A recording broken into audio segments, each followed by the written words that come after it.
Japanese Spider-Man. I I don't know how to start this one. Let's just go into the review. Spider-Man, a Japanese show in the vein of Power Rangers, although it actually predates that, funny enough, and is the inspiration, starring our famous web-slinger in the weirdest show he's ever been in. A collaboration with a company named Toei, Marvel let them use the rights to the character Spider-Man for their show. However, they would take the most drastic turn for the character.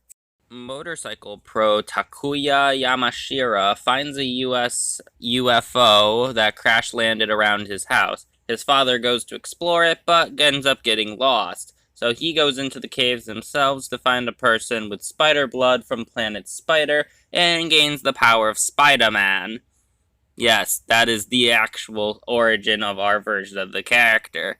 This also attracts our main villain, Professor Monster. All 41 episodes are basically Takuya Yamashita finding something happening, becoming Spider-Man and fighting off Professor Monster's aliens, then fighting a giant alien with his giant mech.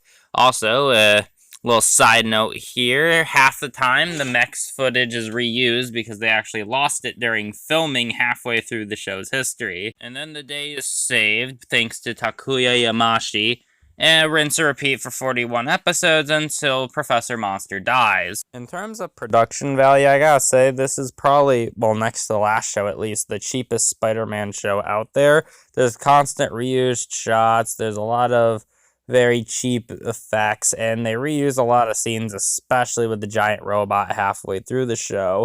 This version of Spider-Man doesn't really have as much quips as his normal counterparts, but, you know, he's still the determined hero we all know and love. Then you also got our main antagonist, Professor Monster. He's pretty much a standard villain, though he's got Amazonius, a sexy Japanese lady who works for him, who switches clothes halfway through the show. Don't really know why. And while the show definitely has a very repeating formula of Spider-Man fights monsters, beats them, and it's an every week kind of thing, you know, I will say, unlike last show, this show wasn't super tiring and exhausting to watch, probably because one, the episodes are shorter, and two, it's kind of funny to laugh at how poorly made it is. Yeah, to put it lightly, this one was, weird to go through.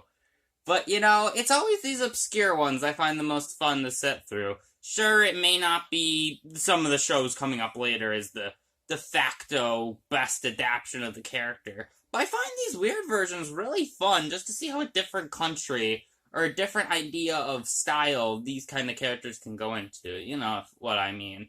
But anyway, join me next time as we finally go back to the animated stuff with Spider-Man 1981. Take care.